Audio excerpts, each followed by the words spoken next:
Good evening, everyone. Today we're gonna start introducing webinars in part of our training.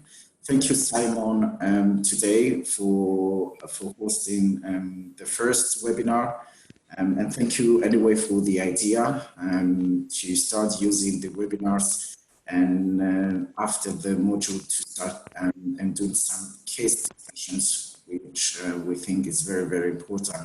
I hope everyone to enjoy today's webinar. Simon, you can start. Thank you. Thank you, and it's nice to talk to everyone again after the course. Sadly, in England at the moment, it's very cold and wet, so I have very fond memories of the nice warm weather in Cyprus when I visited. So thank you very much for your hospitality.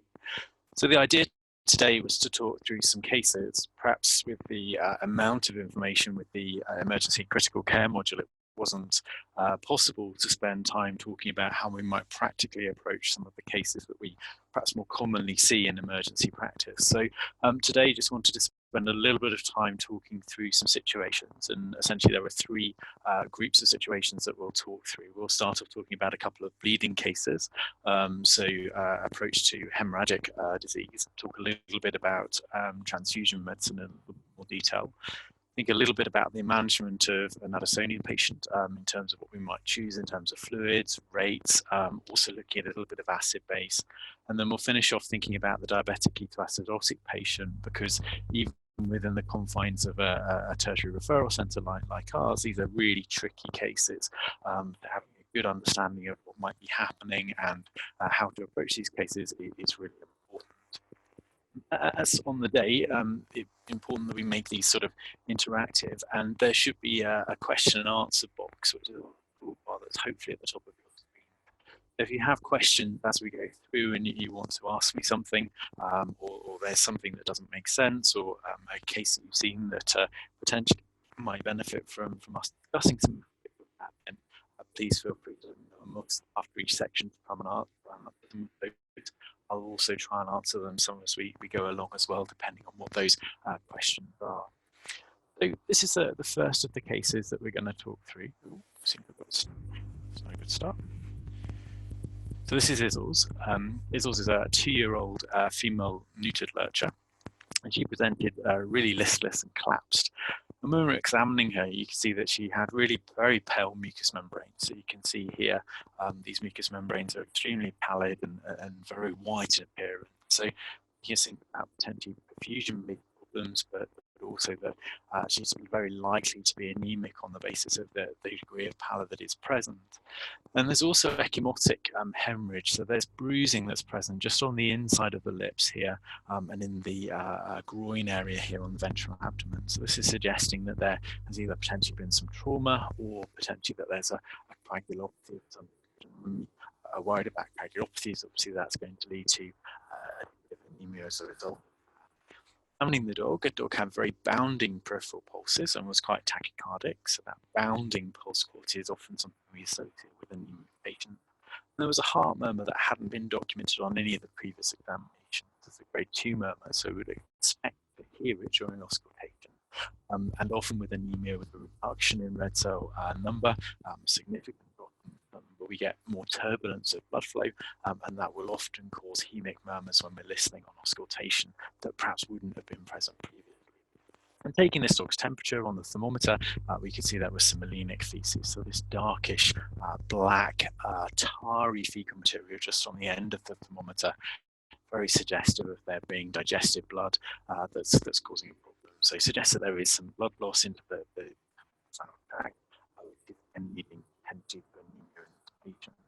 Well, that could be because of some sort of structural disease, an ulcer or a mass that's bleeding, but there are systemic signs here that suggested that this may be more of a coagulopathy, that there's ecchymotic hemorrhages on the lips and abdomen, but we're thinking maybe more of a generalized disease rather than a specific problem associated with the spinal tract.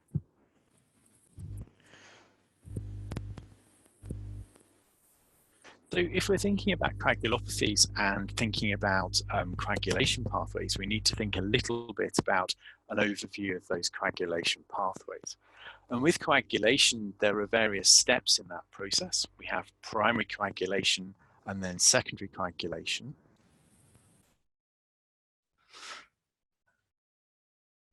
Okay, so if the sound isn't good, I'm not entirely sure what I can do to improve it. What is the problem with the sound?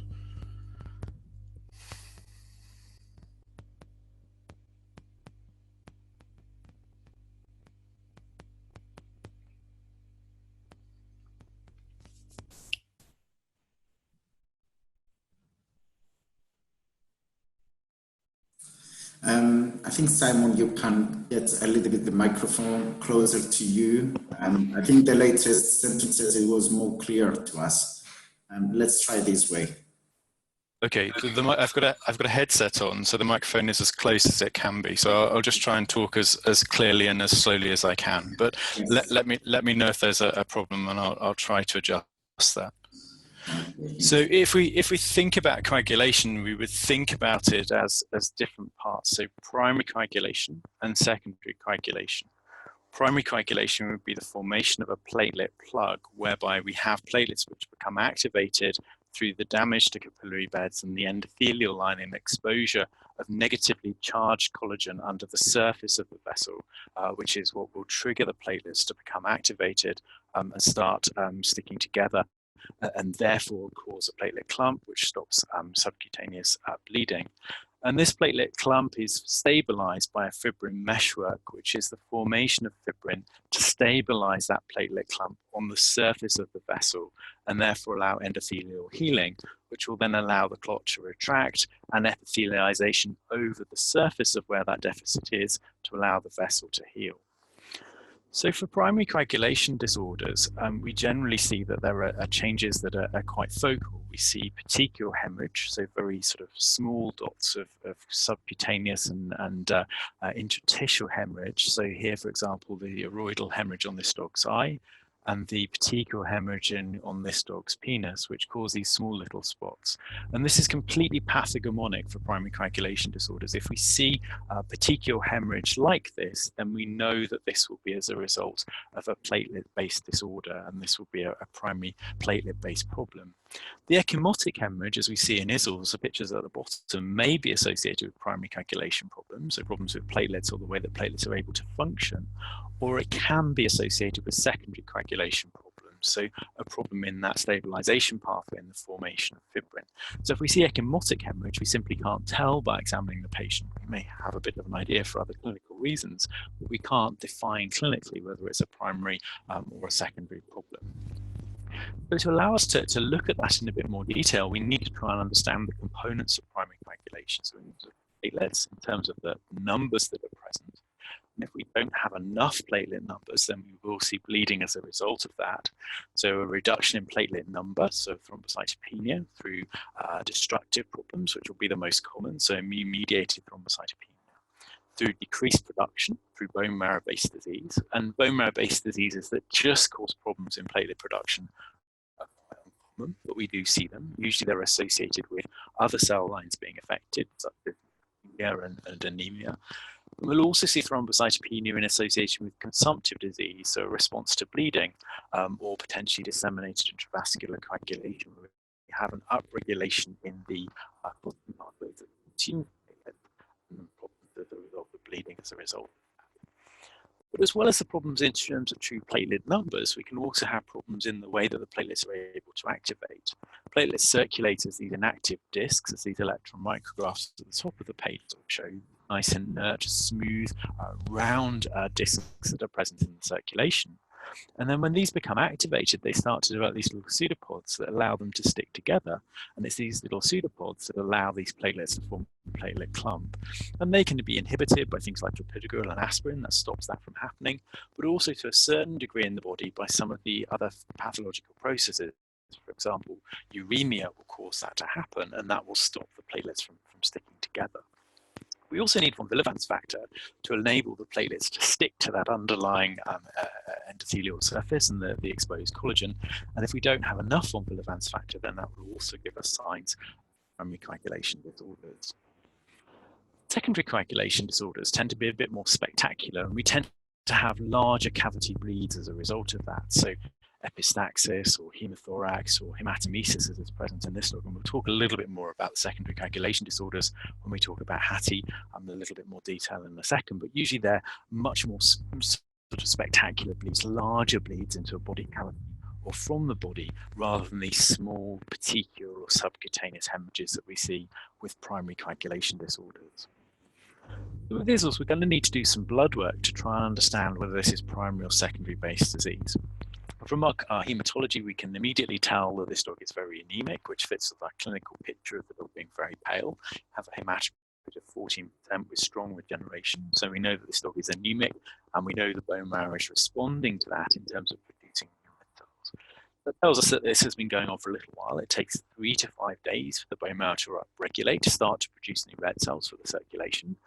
Seeing that the regeneration is present suggests that we have got this regenerative process. We know that there has been blood loss that stimulate the bone marrow producing cells for a period of time. And we know the platelet count is very low. Here we have a platelet count of 8 × 10⁹. So normal platelet count in our laboratory should be about 200 and 500. A platelet count of 8 is very low and would be consistent. Of course, we have to be very careful when we believe automated counts. We have to look at the smear, check that there aren't any platelets that become clumped in the syringe or in the tube as we've taken the sample, and that there aren't clumps that are present on the smear. So looking at a smear analysis like here, you can see there's a complete absence of platelets. So this platelet count is likely to be accurate for the sample that we're looking at, although it is possible that there may be a platelet clump in the tube. So looking with that wooden stick or a glass capillary tube is really important to try and make sure that there isn't a clump that's present. And then looking at the feathered edge of the smears, and we'll show the examples in a second, make sure we can absolutely believe that that is a genuine platelet count. If we're unsure, taking a second sample would be a good way forward, just to make sure that it's low rather than something that happened delayed in terms of getting the sample into the EPA, or there was a small clot that formed with a problem. Now here, there is also a quite moderate monocytosis and neutrophilia. So that suggests that there's an inflammatory response. And when we see a platelet count that is as low as this, we're immediately thinking that this might be immune-mediated thrombocytopenia. There aren't many diseases that cause the platelet count to be that low without other problems. So we can see that there may be bleeding. So overt bleeding may happen into the gut for some reason, and that could happen with the platelet count being this low. It's unlikely that the cause of the problem on its own. Usually the platelet count doesn't get below about 50 if that's the case. We can see problems on the basis of bone marrow-based disease, but there's strong regeneration producing red cells, and there's also quite a marked leukocytosis as a result of the monocytes and the neutrophils being elevated. So the bone marrow is producing more cells, and therefore the bone marrow does seem to be stimulated to produce more cells into the circulation. So this would be unlikely to be bone marrow-based disease. So supportive of a diagnosis of immune-mediated disease, which unfortunately in platelets, it's hard to confirm. In IMHA, for example, we'll look at the Coombs test, which has an anti-retinal test. Platelets, it's very hard to find anti-platelet antibodies. There are specific tests that can be done, but they're quite expensive and technically quite challenging. So clinically, we tend to make the diagnosis of immune-mediated thrombocytopenia through a diagnosis of exclusion of other causes. And certainly just with the information from the hematology that we've got here, it would seem very likely that this could be immune-mediated disease. The biochemistry shows some signs that would be consistent with gut-based loss of blood, low albumin and low globulin, complete loss of plasma protein components, moderate elevation in urea, suggesting there may be some digestion of blood, and we often see that if there's fact, and a normal creatinine, so suggesting that you end up a pre-renal effect, which is supportive of the fact that the hemorrhage would be causing a problem. As we said, we need to assess that these platelet numbers are real, and automated counts are unreliable, so checking a smear and at the edges would be the way forward. So we make our blood smear, and then we look in the examination area, which is the area just behind the feathered edge where we have the monolayer. So the red cells are just touching, and in that area we can count where we are with the platelets, and that will give us a good understanding as to whether we have adequate platelet numbers or not. And in that area, 1 platelet per high power field, so times 100 under oil, is equivalent to about 15 times 10 to the 9. So normally we should see platelet numbers between 200 and 500. We're looking for about 10 plus platelets per high power field. When the platelet count is getting low, when we're worried that there may be a risk of bleeding from surgery, for example, getting down to maybe 2 to 3 platelets per high power field, giving us a platelet count around about 50, spontaneous bleeding just from normal wear and tear, so from walking around, from playing, from eating, those sorts of things that are normally present, 1 or 2 platelets would equate to 15 to 30. So very low platelet counts in that regard. Looking at the platelet smear, this would be a sort of normal platelet smear. We can see the platelets is just using DiffQuick. So there's 1, 2, 3, 4, 5, 6, 7, 8, 9. So sort of normal numbers of platelets in this sort of area. And then when we're looking with ISOS, obviously there weren't any platelets to see at all. So we just need to make sure that they haven't done something silly like got stuck together and got moved and bunched up to the feathered edge. So this is a platelet clump which is just up at the feathered edge. So it's going to get dragged the furthest along the smear. So it's going to be furthest from where we put the blood on the smear. This is causing a clump of platelets to form, and this makes it very difficult to count platelets adequately. If we're seeing platelet clumps, we can assess with some experience as to whether they look to be adequate or not. But that's essentially what we're saying, that they look about right, they maybe look a little bit low, but if we're seeing clumps of platelets like this, it's very unlikely that platelet-based inadequacies are the cause of the bleeding and the clinical signs that we're seeing. It's consistent with immune-mediated disease. And occasionally we do see that there are big platelets. So these are macrothrombocytes.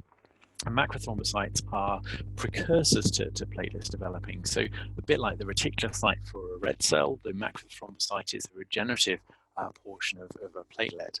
And this would be something that we see in regenerative response. So if we have got a very low platelet count, then we will often see higher numbers of macrothrombocytes. Or in Cavalier King Charles Spaniels, they have this pseudothrombocytopenia, which is caused by a beta integrin abnormality, which means that the platelets don't divide effectively. So they have a smaller number of larger platelets. And we know that platelet volume is the most important thing when we're thinking about the consequences of a low platelet count. So a smaller number of larger platelets will do the same job as a larger number of smaller platelets. The platelet surface area and the volume that is present will allow the platelet to do its job in the same way. So Cavaliers have a smaller number of these larger platelets, usually platelet count between 50 and maybe 100. Generally causes people a lot of concern because we obviously don't like seeing the platelet count. It's a larger platelet, and that shouldn't be an issue or a concern. And then a normal dog or a non-Cavalier breed, seeing these macrothrombocytes or a low platelet count gives you confidence that the bone marrow is responding to the absence of platelets. So it rules out or makes less likely that bone marrow disease to cause the problem we're looking at. With ISOS, we can hopefully say with some confidence that this is a true finding. Looking repeatedly at the blood smear, taking repeated samples when needed, will be less likely that this is a problem, a sampling type error that's causing a problem. Very, very low platelet count, which makes us think of immune-mediated disease. Bone marrow-based disease seems less likely on the basis of the other cell lines being produced normally. Coagulation times and D-dimers are normal, so suggests that there isn't a bleeding focus somewhere else that is causing a problem. So very suggestive that this might be immune-mediated disease that's causing a problem. And really, in terms of clinical diagnosis, there isn't too much more that you would do at this stage to try and confirm why the platelets are low. So we have to think about how we would treat this dog. This dog's presented quite weak, very pallid, quite tachycardic with quite bounding pulses. So how would we improve perfusion in this dog? Well, essentially this dog is normovolemic. It has a normal blood volume, but just with a reduction in number of red cells that are present, depending on the blood that's been lost. And I guess some circumstances, there has been some blood loss, there may be a component of hypervolemia, in which case fluid therapy is given cautiously should help. But if the patient is just anemic and normovolemic, so not dehydrated or showing signs of hypervolemia, giving crystalloid fluids or other fluids that are just potentially humidiluting probably aren't helpful in this patient. So we would think about giving a blood transfusion to this dog, primarily to help increase oxygen delivery to the tissue. But we need to increase red cell numbers to try and help to deliver oxygen to the tissue in that fashion. And by doing that, we would either give packed red cells or a whole blood transfusion, and that would help to restore oxygen carrying capacity. allow those red cells to carry oxygen to the tissues. A whole blood, if it was possible, would be the best product to give in this instance. So that blood that's taken from a donor and immediately given to our patient. As a result of that, it would allow some platelets to be transfused. Now, we're quite bad at transfusing platelets. Platelets like to do that sticky thing where they develop pseudopods and stick together. So actually transfusing them in that inert state is quite difficult, because from the process of taking blood from the donor and giving it to our patient, we pass the blood through various tubes and we agitate it and expose it to things that aren't usual, and therefore they become activated. The amount of platelets that we can transfuse will be quite markedly reduced as a result of the transfusion process. Whole fresh blood would potentially increase the platelet count by a little bit. So 10 mils per kilo of whole blood usually raises the PCV by about 5%. And that amount of blood usually raises the platelet count by about 10 times 10 to the 9. So it's not a huge amount, but it allows us to see if we can try and stop bleeding as a result of any bleeding into the GI tract, or potentially intracranial hemorrhage that might be happening. So in that regard, it may be something that is useful in terms of trying to manage patients that are acutely bleeding. It won't restore the platelet count to a normal level, so it may help us to get over a situation where there is acute bleeding, but it won't stop there being bleeding as a result of massive hemorrhage. There are some products that are available that allow preserved platelets, so DMSO preserved platelets or cryopreserved platelets, and those products are not easily available in Europe at the moment. They're produced in human medicine and they're produced in the States to some degree, but the shelf life is quite limited, and the amount of platelet that can be transfused through that freezing or lyophilized process, so preserving the platelet surface, damages the platelet and makes it less helpful in the longer term. We'd also be quite careful to support these patients to provide as much cage rest as possible to try and minimize traumas. So really wrapping these patients up in cotton wool as much as is possible. Only taking blood samples from peripheral vessels. So if there is any bleeding, we can put pressure over those areas. So not taking blood samples from the jugular in the standard fashion so that we can apply pressure around the area if there's any problem. And gastroprotection is often something that is suggested, and there's the recent ACVM guidelines on the use of gastroprotection in dogs and cats, and actually there's very little evidence that the use of gastroprotection in patients that are bleeding would be helpful. But to some degree it does make us feel better, and because there isn't any evidence doesn't necessarily mean that it doesn't work, because people haven't looked at it in a lot of detail. So in patients where we're worried that they're hypoxic, that they have thrombocytopenia, a lot of steroids, and there is a risk factor potentially for gastric ulceration, using omeprazole probably would be the treatment of choice in that regard, because there is already GI blood loss. Trying to reduce the acidity in the stomach will be potentially helpful in reducing blood loss through the GI tract and causing problems as a result of that. And here, because we're worried that this is an immune-mediated disease, looking for diseases that could trigger off the immune system causing a problem would be the way forward. So looking to see if there's any neoplastic or infectious causes that are causing a problem. So standardly thoracic radiographs and abdominal ultrasound, alongside blood tests looking for infectious disease in the UK. That will be things like anaplasma. In other areas that may include other rickettsial diseases like Ehrlichia, for example, or other parasitic-based vector-borne diseases that can cause problems. And if we can exclude that there's an underlying cause, so if we know that there isn't an evidence of infection or there isn't a neoplastic cause, then we would then suppress with immunosuppression. And generally that immunosuppression is going to be based on using steroids in the first instance. Glucocorticoids are really the cornerstone of managing immune-mediated disease. And generally that would be with dexamethasone in the first instance, and reasonably aggressive doses of dexamethasone, so 0.4, 0.5 milligrams per kilogram of dexamethasone IV.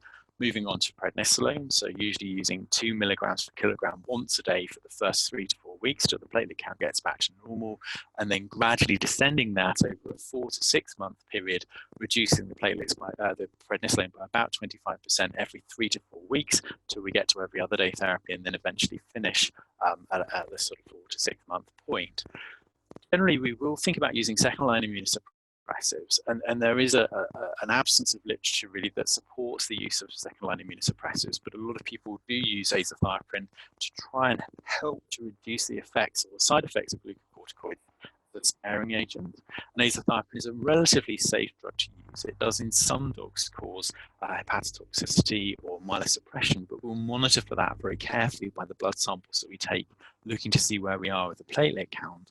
And so a standard way forward in terms of trying to address these patients would be to use azathioprine as a background immunosuppressive, so 2 milligrams per kilogram once a day for the first month or till the platelet count restores to normal, and then to move to the other day therapy whilst we're reducing the steroid dose down. When the steroid dose finishes, the azathioprine can then be withdrawn a month or so later. So we're using the azathioprine as background immunosuppression to try and make sure that there isn't a problem whereby reducing the steroids too quickly or potentially having side effects as a result of the steroids cause the patient problems.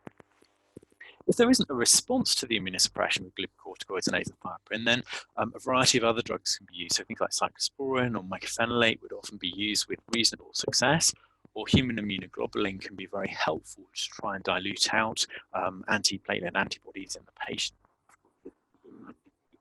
Hard for immunocompromised human patients. Theoretically, that probably isn't something we should be using in patients.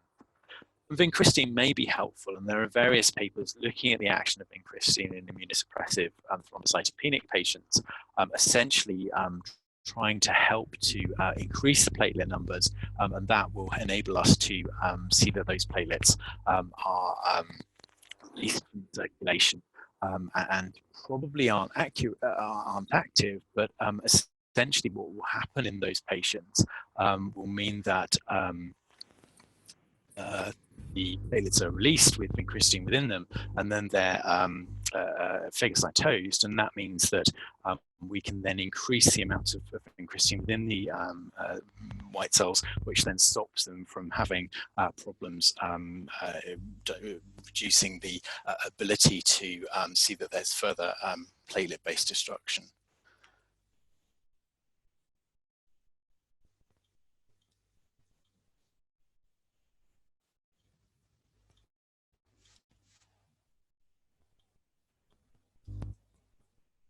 And this dog did very well. So this dog had immunosuppression with steroids, received some vincristine, had azathioprine as a background immunosuppressive, and that was really helpful in terms of trying to reduce the effects of any steroid-based side effects.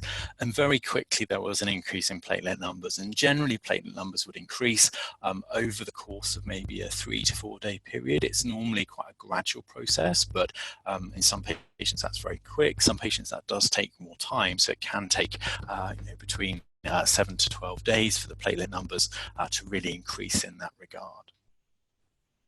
So this is all. She did very well in response to immunosuppression. Just moving on to the other coagulation case that we were talking through, and then perhaps we'll pause for some questions. I've just fiddled with the volume of the microphone, so hopefully that will help to make things a little bit better. This is Hattie. This is the 4-year-old female neutered Javier Savari dog that came in with very marked hematemesis. And this dog presented extremely weak with a lot of very bloody vomiting material that is present. So just to quickly answer the question that had just been asked, whether Isol's received vincristine. Yes, she did, and the reason for that is that there little bit of evidence from the papers from Urs Geiger's lab in respect of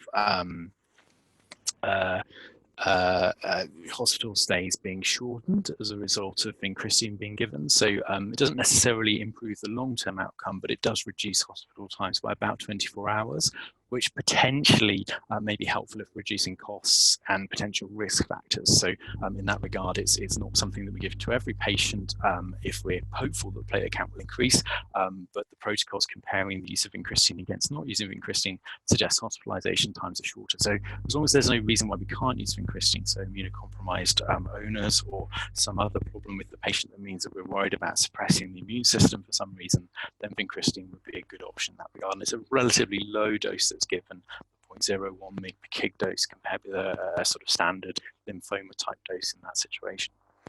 So this is Hattie. Hattie presented, again, quite weak, quite collapsed as a result of blood loss through the hematometer that's here. And she also had very marked melena, so signs of quite marked hemorrhage into the gastrointestinal tract. When we were examining her, we see she got very pale mucous membranes, an increase in her heart rate, and there was quite a lot of ecchymosis over the area of her jugular, which is the area where blood samples have been taken at the referring vet. As you can see, there was quite a lot of ecchymotic hemorrhage and a lot of bruising in that location. And taking blood from this dog, we can see that the hematocrit was low, PCV was 22%, and the total solids were low at 56 grams per litre. So a lot of whole blood in regard of where we were. And the platelet numbers were normal. So this doesn't look like a primary coagulopathy. This looks like a secondary coagulation-based disease. And in the blood tube that was taken, the blood wouldn't clot. So we had signs that the platelets were normal, platelet function seems okay, and we could do a buccal-mucosal bleeding time to try and prove that. But in the respect of stabilization of the clot, blood wouldn't clot. So when we're looking at secondary coagulations, we can look either a whole blood clotting pipe, just in the glass tube, and if we rock a glass tube backwards and forwards, holding it in our hands at roughly body temperature, it should clot within about 6 minutes. But if we want to speed that up a little bit, we can use an activator. So an activated clay tube, an ACT tube, usually has a time of about 120 seconds, 100 seconds to clot. So it gives us a better time for the sample to clot. That's the way that's time. And in the lab here, the APTT and the PT, so markers of secondary coagulation, were very extended. So suggesting that this dog has a secondary coagulation problem that's causing an issue. So as a result of bleeding here and problems that suggest that there's a secondary coagulation problem, this dog is going to potentially receive fresh frozen plasma, trying to replace clotting factors, trying to stop further bleeding and support further production of clotting factors, and also trying to establish what the cause of the secondary coagulopathy is in terms of why this dog might be bleeding and how we try and approach that. And when we think of secondary coagulation disorders, there's actually a relatively short list of things that might cause a problem. There are some inherited disorders, so haemophilia A and haemophilia B, so factor 8 deficiency and factor 9 deficiency, very similar to what's seen in humans, presented in young male dogs, usually with bleeding. This little puppy here presented after a second vaccination. You can see there's quite a big bump on the back of this dog's neck here, so just by my head, which is in the background of the photograph, but this is the big hematoma that formed around the second vaccination site. So these are usually animals that are quite severely affected quite young in life, and they tend not to do very well as a result of that. But there are all sorts of other factor deficiencies that are reported, so factor 10 deficiency in cockers and Jack Russells, factor 12 deficiency, so-called Hagemann deficiency in cats. And actually that's an interesting one, because you don't actually need factor 12. So if you run 80 coagulation times and find that the APTT is quite dramatically extended in cats, but the cat has absolutely no sign of a coagulation problem at all, and the PT is normal, then it may well be that it's a 12 deficiency. In the lab, you can't get activation of the APTT pathway, but in the patient, there are lots of other things that feed into coagulation being triggered off normally, so it doesn't cause a clinical problem. The inherited disorders are quite unusual and generally seen in young animals. The acquired disorders generally are based on vitamin K dependence, and those are the factors 2, 7, 9, and 10 that are produced in the liver with the addition of vitamin K. So they're produced in the liver, and then to activate them to active clotting factors, they need active vitamin K to be present for those clotting factors to activate. So either when we have an acquired disorder, it's usually an absence of vitamin K. So usually that's a rodenticide, so a rat poison that binds the vitamin K and stops it from being utilized, which was actually what was happening in Hattie. And at the time when the animal presented, it was very unclear that was what was causing the problem. The owners didn't know that there was exposure to the poison environment. When they went home, they knew there was a hole in the fence, and the dog had got through to the next door garden, and that's where it was exposed to rodenticide. So rodenticides will be the most common reason for coagulation-based disease. It may be that we're not absorbing vitamin K properly, and vitamin K is a fat-soluble vitamin, so we need to be able to absorb it through the gut. So severe GI disease, if we've got very marked lymphangiectasia, for example, where we can't absorb fat from the gut effectively, then that will cause a problem. If we've got liver disease, so the vitamin K factors can't be made, then that will also cause a problem. Or if there's dramatic consumption of those clotting factors, so with disseminated intrahepatic coagulation, that can also cause an issue as well. So using up and consumption of those clotting factors will cause an issue whereby we have problems because those clotting factors are all being consumed.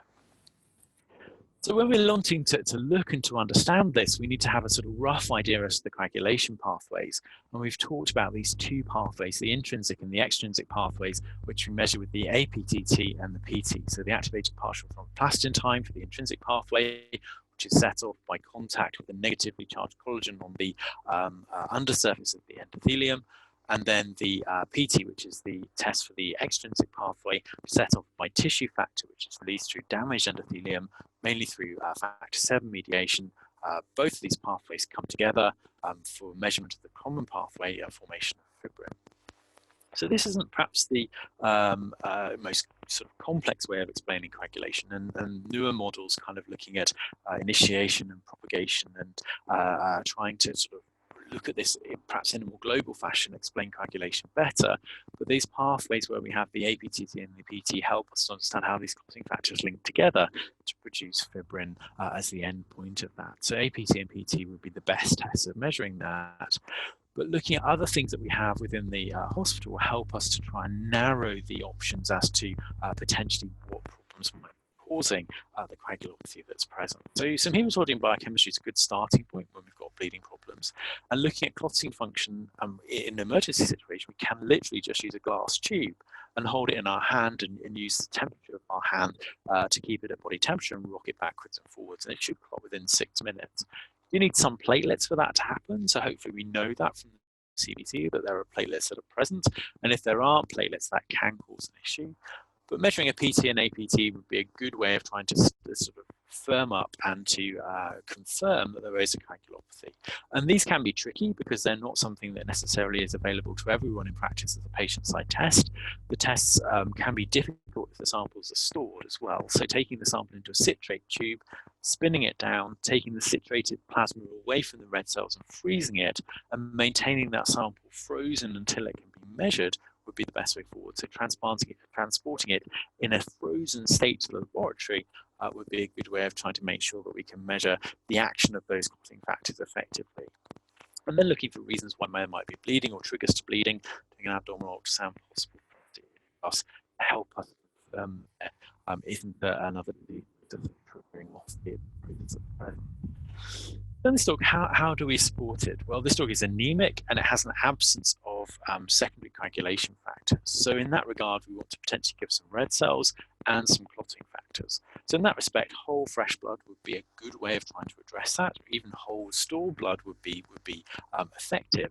But we do see that we lose some of the clotting factors once blood is stored. The vitamin K dependent factors, so 2, 7, 9, and 10, are actually quite stable in whole blood. So if we were to store the blood and not use it initially, we do lose some of the factors quite quickly. So from Villefran's factor 5 and factor 7, sorry, that's supposed to say factor 8, but factors 2, 7, 9, and 10 are relatively stable and quite robust, and they will be present in the stored blood for a reasonable period. We want all of the clotting factors, then using fresh frozen plasma would be a good way forward because it enables us to have all of the clotting factors that we might want for the patient. And we know that we can store plasma in the freezer, so normal domestic -20 for up to a year, without any significant degradation in those clotting factors. But if we go over that year, we will lose some of the activity of von Willebrand's factor 5 and factor 8, and then that means that fresh frozen plasma just becomes frozen plasma, and that can be stored for up to 5 years. But in vitamin K dependent clotting factor disorders where we have rodenticide potentially as a problem, that frozen plasma will have adequate levels of those clotting factors that can replace what's missing, and that will help us to overcome that factor deficiency. How much plasma to give is always tricky to know. We generally give a dose of 10 to 20 mils per kilo, and sometimes we'll repeat that quite quickly depending on what the response is. The given on a dose basis to see that we replace the clotting factors and replace the activity which enables us to help the blood to clot as effectively as possible and to minimize any problems. Similarly with ISLs, with the thrombocytopenia, cage rest, minimizing trauma, peripheral blood samples is all really important. And we would also consider using gastroprotection, usually using omeprazole if there is significant gut bleeding, really just to try and allow areas within the GI tract to heal as much as possible. So using omeprazole potentially alongside sucralfate, if we've got any evidence that there might be any gastric ulceration contributing to bleeding, would be very effective and very forward. How do these anti-rodenticides, anticoagulant rodenticides, cause problems with vitamin K pathways? Well, this is the pathway that we have, where we have inactive clotting factors that are produced in the liver that are activated by active vitamin K. So the combination of active vitamin K and inactive clotting factors gives us active clotting factors in inactive vitamin K. And what happens with the rodenticide toxins is that this pathway becomes blocked, that the return of inactive vitamin K back to active vitamin K gets blocked. All the vitamin K that is present gets consumed and stuck as inactive vitamin K, which is sometimes called vitamin K epoxide.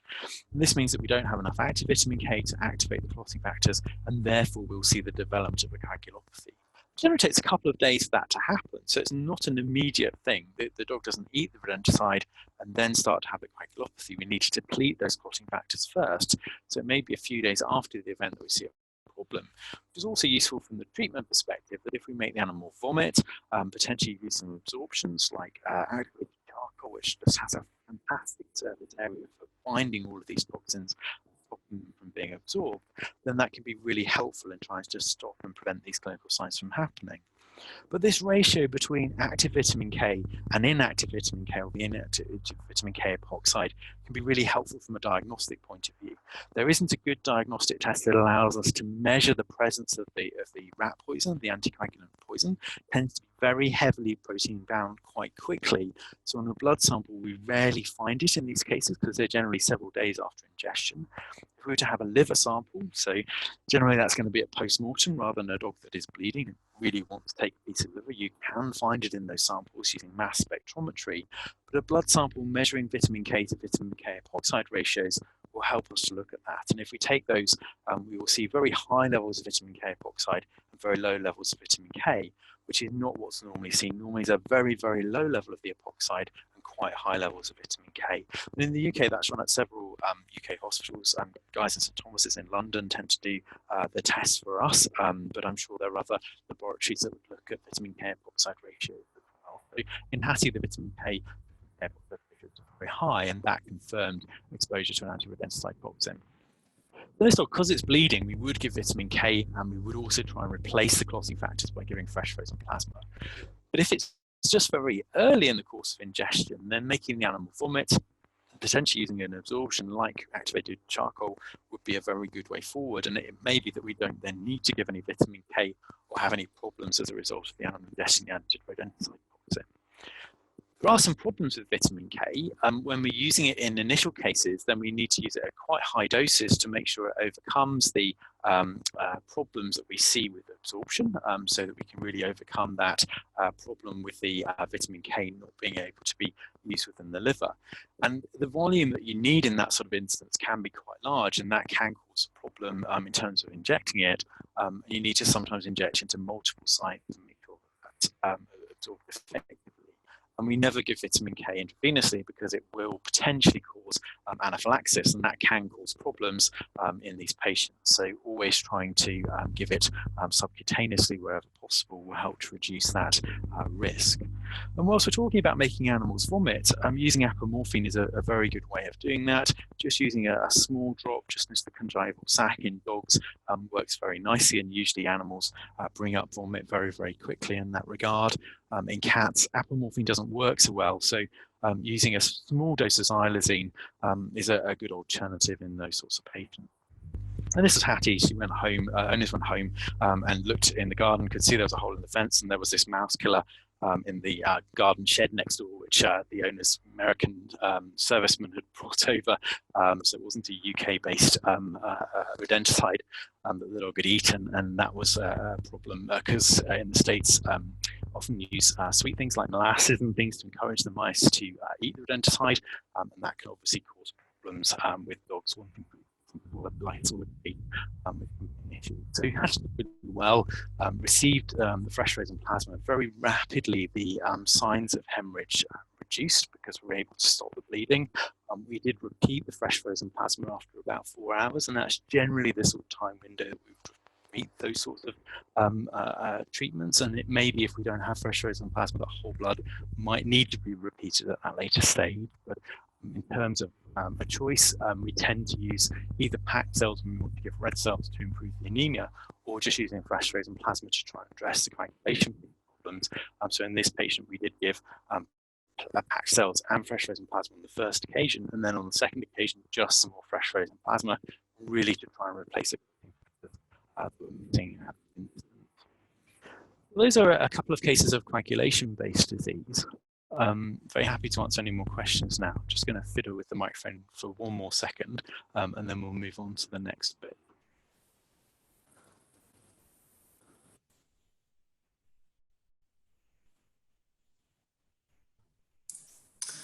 Simon, what's your opinion about immunoglobulin? How often do you use it? I mean, according with the cost the owners have to pay, does it really makes the difference, or is? Yeah, it's fantastic. When you use it, it really switches off immune destruction. The difficulty is exactly as you say, which is the cost. So for a 30-kilo Labrador, the amount of immunoglobulin that you're going to need to transfuse is about £1,000. So it's a fairly hefty sum in that regard. And the other problem is that it's restricted in the sense that it's quite difficult to make. And if we're using it for our patients and it's then not available for human patients, then I have an ethical problem with doing that. We have had some use with it, though, because the human hospitals close to us have given their out-of-date stock to us. And there have been some studies that we've been involved in using out-of-date immunoglobulin. There are quite good studies showing that it stays sterile. It actually stays active past its sell-by date, but because of the human legislation, it can't be used in human hospitals. So it tends to come to us. And in those circumstances, we've used it. Obviously, the cost implication is much, much lower in that regard because we're not paying for it because it would be thrown away. And in those patients, it really has a really dramatic action. So we don't use it in every immune-mediated patient, but in ITPs, IMHA patients where they've not responded to the standard immunosuppression, using them, there's a really good response. And that's backed up by the literature, which is a little sparse, I think, because of the difficulties in getting hold of IgG. Most of the literature supports that it works very well. And what is your opinion regards mycophenolate alongside with glucocorticoids, dexamethasone, for example? Yeah, so mycophenolate, I guess, has become quite trendy recently. People have started using it, and there is a good response. I think people tend to stick to the protocols they know until there's a reason why they change. And so I tend to start with steroids and azathioprine, and then if there's a problem, probably would add mycophenolate as a second-line immunosuppressive. But I find it works quite well. It's not a problem as a result of giving it. So yes, it's something I think we need more evidence for, but it does seem a little bit safer and potentially a little bit cheaper than giving cyclosporin. So generally would be my second choice in that regard. There's a question here, which is why is it that important to understand if bleeding is due to intrinsic or extrinsic pathway abnormalities, and how would this affect your approach? I guess it's not. The only time that it would be important would be if you had a problem with just one of those pathways. So if you had a congenital abnormality, so for example, hemophilia A or B, so defects in factor 8 and 9, both of those things affect the pathway, which is the APTT. So you'd have a prolongation of the APTT, but you'd have a normal PT. So if you had a situation where one of the pathways is normal, but the other is robustly extended, then it would tell you that you had an intrinsic problem with one of the factors that's present. And then that would lead you to look at factor analysis to try and work out which part of the pathway was causing a problem, rather than would change how you approach the treatment to the patient. Isn't we don't have factor 8 or factor 9 to specifically give to our dogs, although there is some genetic work which is quite interesting because it's the basis of the human genetic work looking at gene therapy work to transfect people with the genes to make factor 9 for haemophilia B, which is quite successful. Unfortunately, haemophilia A, which is factor 8, is a lot bigger and it's hard to get into the vector, so it's more difficult to do that. It does well when we transfect it. We should move on to the next case, and this is a little dog that is called Murphy, who's an 8-year-old male-neutered Cocker Spaniel. And he presented, again, really one of those spectacular emergencies. This is a picture of him when he was starting to get a little bit better, where he was collapsed. And really, when his owners got to us, they thought he was going to die quite imminently. He was very, very, very cold, had very poor peripheral pulses, was quite bradycardic, and was really not in a good way at all. So he was immediately admitted, and we did immediate blood work with him, which helped us to understand what was causing a problem. And this is acid-base analysis from this patient. We can see that this patient, firstly, when we look at it, is that the patient is quite acidotic, so the pH is reduced. It's not dramatically acidotic, but there is quite a marked acidosis that is present. This acidosis is metabolic in origin, so we talked about there being both respiratory and metabolic reasons for acidosis. And the reason that this is metabolic is if we look at the PCO2, which is the respiratory marker, and then the markers of metabolic change, the bicarbonate and the base excess, we can see that the carbon dioxide is actually low. So if this was an acidosis caused by a respiratory disease, we would see the carbon dioxide being increased. So this isn't respiratory-led acidosis, this is probably respiratory compensation to compensate for the acidosis that's present. And when we look at the bicarbonate, we can see that this value is lower than the reference interval, so it's being used up to try and buffer the increase in pH. And the base excess is negative. So this is negative 14. So this is a negative number. So this is the amount of acid that we would need to take away from the blood to get back to a neutral pH. So we need to take away quite a lot of acid to get back to a neutral pH. So this is a moderate acidosis, which is metabolic in origin from the point of view that the bicarbonate and the base excess is reduced, and there is a little bit of respiratory compensation with the bicarbonate being slightly reduced in that respect. So this is a slightly compensated metabolic acidosis. So the respiratory component here is perhaps making less impact on the pH here as a result of perhaps the more profound acidosis that you would expect with the degree of bicarbonate and base excess change that is here. The anion gap is also increased, and we'll talk a little bit more about anion gap when we're talking about diabetic ketoacidosis, but essentially it means that there's a metabolic component that is adding acid. So lactate, salicylate, ketones, all of those sorts of things will add acid components to the blood and cause an acidosis. So this is increasing acidosis. This is probably lactate in this instance that's causing a problem that is causing the pH to be elevated. If we start to look at the electrolytes, we might be able to understand a little bit more what might be happening with this dog. We have a low sodium, so sodium of 127, and quite a high potassium, so potassium of 8. Now, these aren't spectacular values, but having a low sodium and a high potassium makes us think of Addisonian disease, and that's potentially supported by the chloride being a little bit low here, that the chloride is potentially lower than we would expect. So doing a little bit more fuller blood work would probably be helpful in this instance to try and understand what's going on.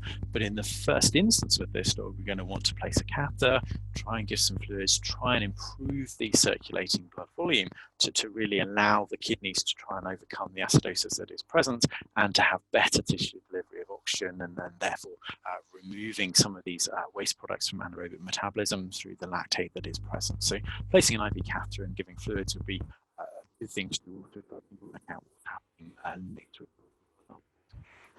And in this respect, the more sort of fuller blood results that we have in this patient sort of support what we were seeing with the electrolyte changes, that we have an azotemia that is present with an increase in urea and creatinine, so quite a marked azotemia that is present, elevations in calcium and phosphate, and also electrolyte changes that would be consistent potentially with this patient being Addisonian. So this potassium phosphate ratio, the potassium being high at about 8 and the sodium being low at 127 suggests that there is this disparity with the potassium elevating the sodium lowering, which should give us a sodium ratio of about 16. Now, I'm not a huge fan of sodium potassium ratios because things can change the ratio just on their own right. So it's often more useful to look at the actual changes in the individual electrolytes. So sodium is low and the potassium is high, and the degree to which that change is present, rather than relying on the ratio itself, because other things can change that ratio. It's not just hypoadrenocorticism, but of course the ratio to be pushed low. The renal failure will be the other thing, which is not very helpful when you're trying to differentiate it from Addisonians, but it's very suggestive that there is a problem. So measuring basal cortisol and then doing an A-stage stimulation test would be the way to try and diagnose it. And you do need to do an A-stage stimulation test to prove there is no adrenal reserve in this patient. If you did a basal cortisol and you found that it was elevated, usually we use a cutoff of about 55 to exclude primary Addisons, but with electrolyte abnormalities like this, you'd expect to see that there was some elevation in the cortisol as a result of the stress of the animal being presented in a profoundly sort of moribund state. So having a very low basal cortisol does then mean to go on the stimulation test at the time by the patient. This patient presented collapsed with quite a marked bradycardia, and that makes us suspicious that the potassium here might be doing a little bit more than perhaps we would otherwise expect. See a patient that is hyperperfused, hypovolemic, and bradycardic. That isn't a normal situation. The normal response to being hypovolemic should be that the heart rate comes up to improve perfusion, and if there's a lack of that response and something is happening, the cardiac disease, electrolyte-based problem that's causing a problem, and hyperkalemia will be the reason for that. And as we said on the course, the most likely reasons for that to happen will be the result of reduced renal loss, that we can't see that the kidneys are clearing the potassium, and we're seeing that there's accumulation as a result of that.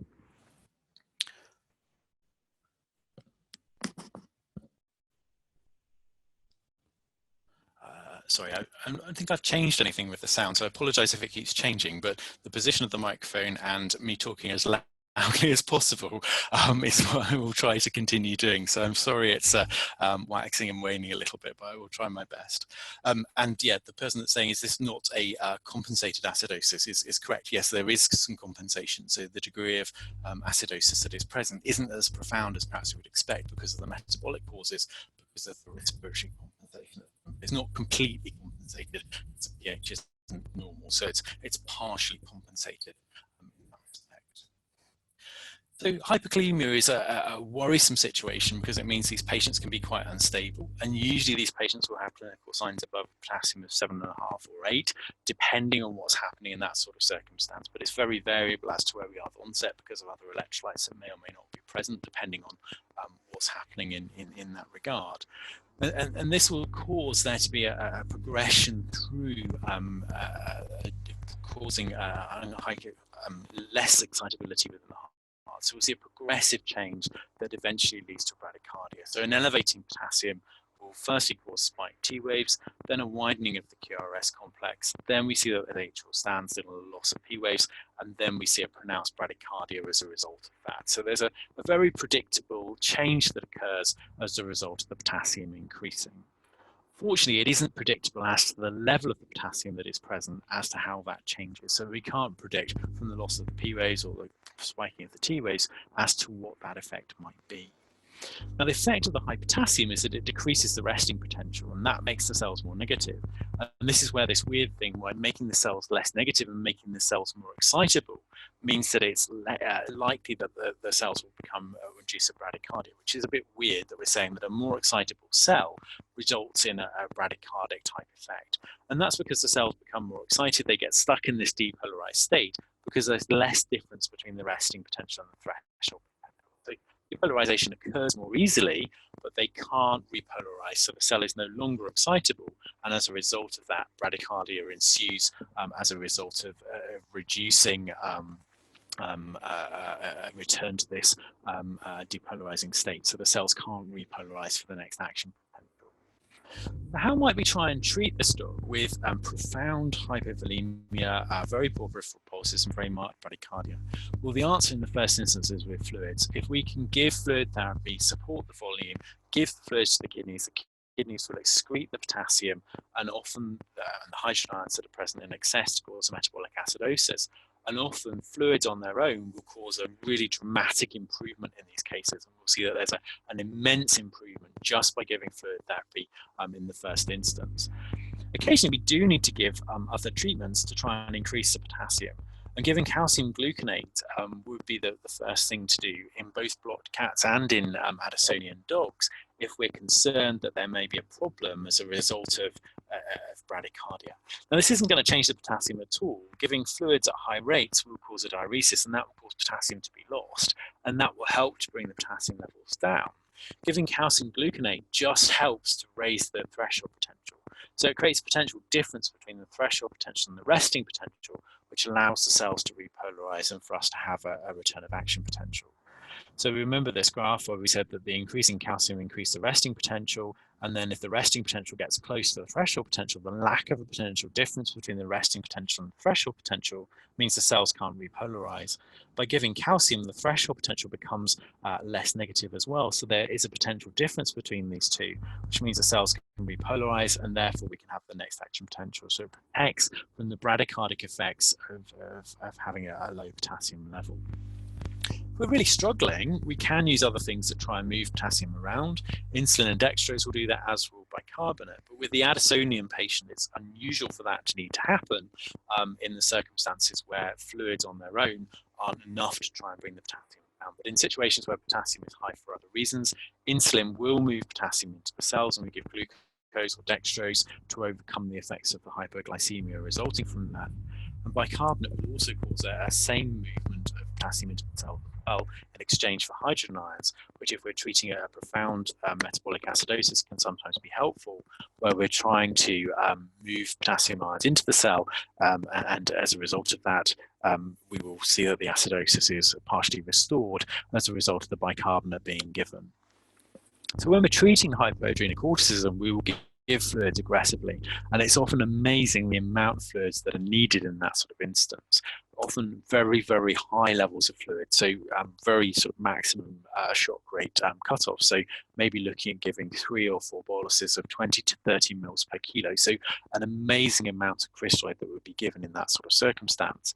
So getting that in can be tricky. We often need to place more than one line, maybe having a central line in position, and a central line would allow us to measure central venous pressure, which is really helpful when we're looking at the amount of fluid that we might be able to give those patients.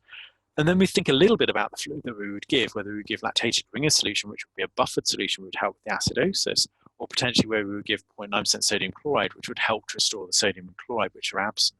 And often we'll do our initial volume resuscitation with some of the lactated Ringer solution, and then potentially move on to 0.9% sodium chloride in the latter stages of the volume resuscitation, or more of the maintenance fluid, to try and replace the sodium and chloride that is missing.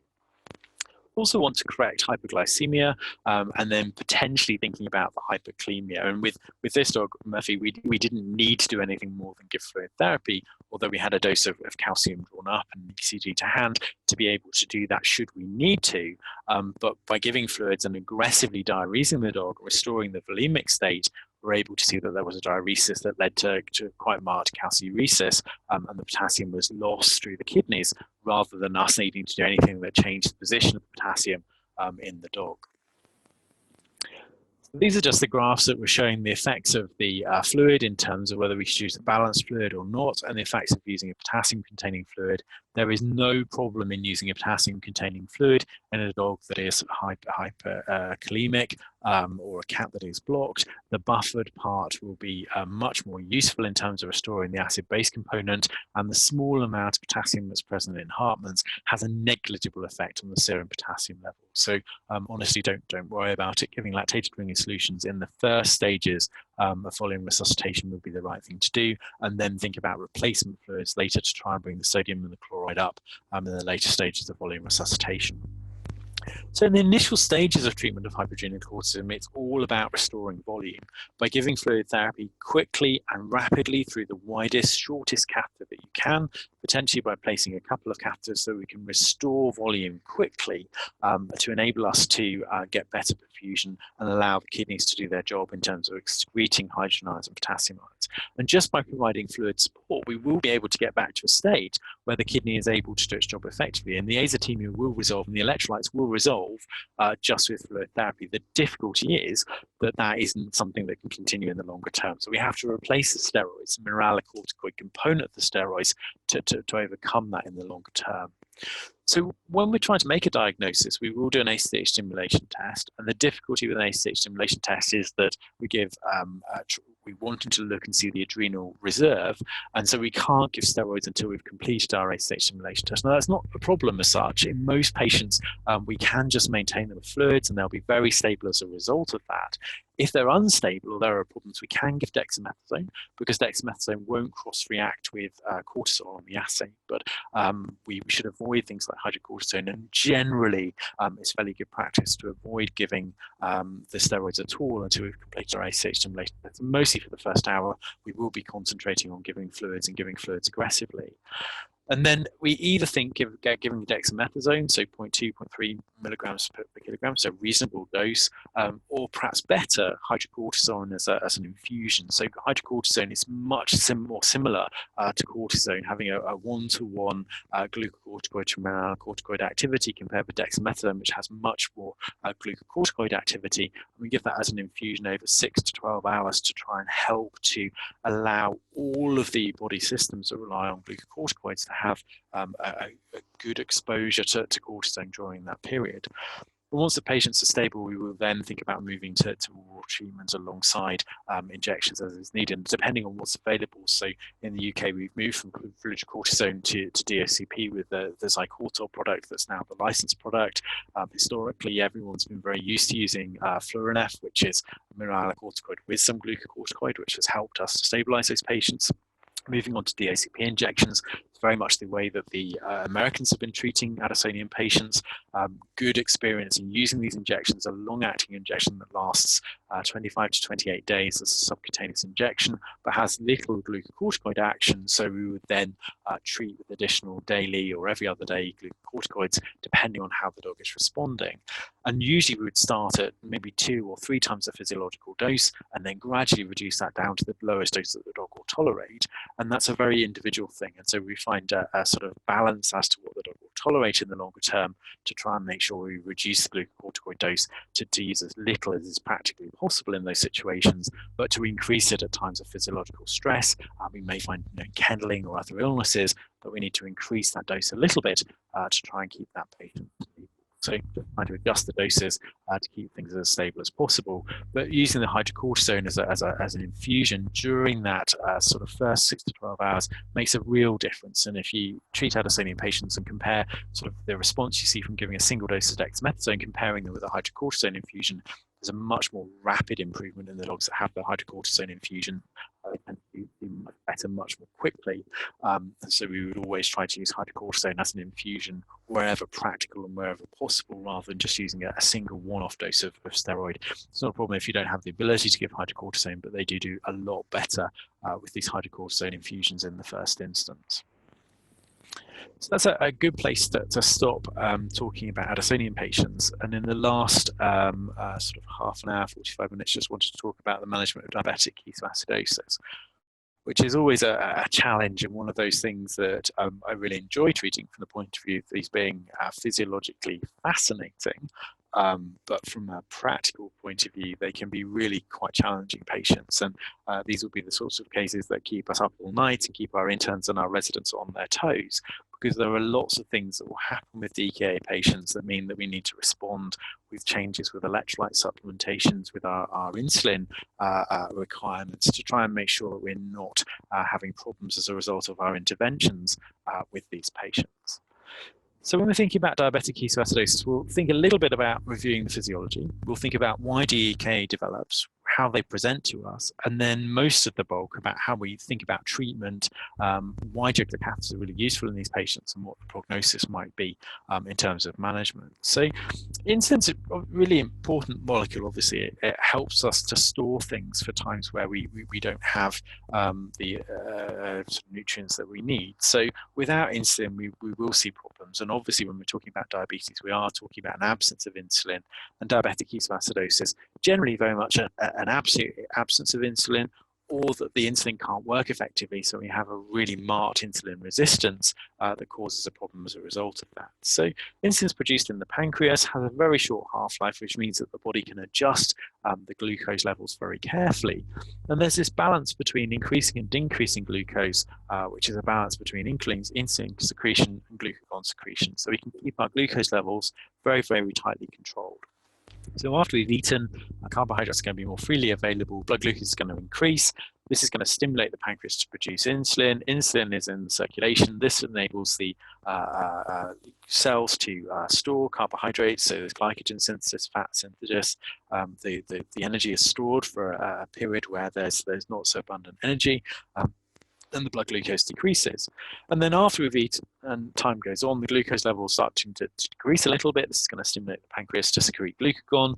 This increases glucagon levels. The glycogen is broken down in the liver, increases the blood glucose levels, so the blood glucose stays very, very stable.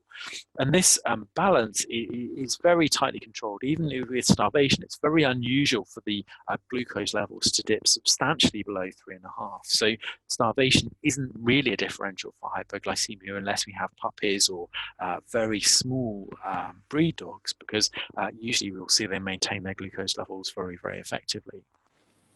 And we know that insulin has lots of other metabolic roles as well in fat and in protein metabolism, and really is a protein that's involved with energy abundance rather than is just in control of carbohydrate uptake. So we've talked about insulin allowing us to store glycogen and help to maintain our stores of glucose for later use, but it also increases protein synthesis and is really synergistic with growth hormone. So in dogs with insulinomas, for example, they'll often have this sort of anaerobic anabolic state where they're really quite muscular and quite chunky, even though they've got quite low glucose levels, because the insulin has stimulated this muscular development and the action of growth hormone. So conversely, we're seeing dogs that present with a low glucose, so they're very weak and wobbly and have potential seizures, but they're very bulky as a result of protein anabolism as a result of the insulin effects that are present.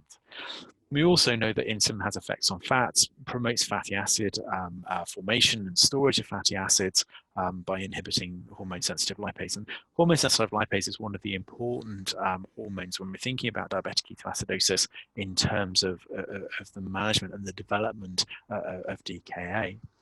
And there are lots of things that sort of feed into the release of insulin and the secretion, increased release as a result of increasing things in the bloodstream, supportive of dietary intake. So increasing glucose, fatty acids, amino acids, and then decreasing secretion, essentially if the blood glucose decreases. So if the blood glucose goes below about 3, insulin should be completely shut off and we shouldn't produce any more of it. So when we're diagnosing insulinoma, it's really important that we do take the insulin levels when the glucose is low, and that sort of 3 is the sort of cutoff for where we would expect insulin to be completely shut off and not being produced.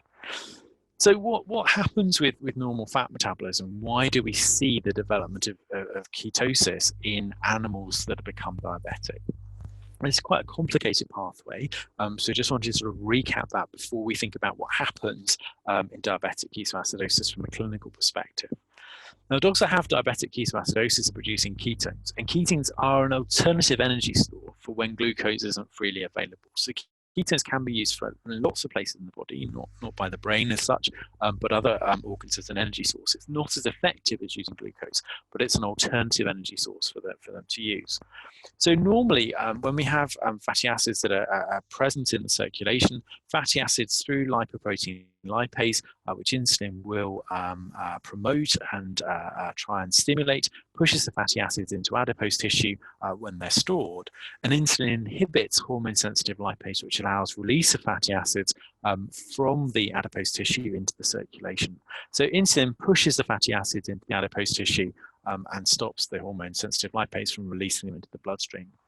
This is important because fatty acids can enter the metabolism pathways within the liver. So fatty acids through the oxidative growth pathways that are present in the liver, access to the acetyl coenzyme A pathways, which then enter Krebs cycle and the production of ketones. So alternative uses of fatty acids for energy sources allows as a byproduct the production of ketones.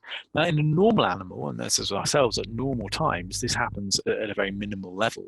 There are fatty acids that are present, they are pushed into the liver, into the oxidation pathways, but most of the time insulin will push the free fatty acids into adipose tissue so it can be stored, rather than there being an excess that's pushing the fatty acids into the liver.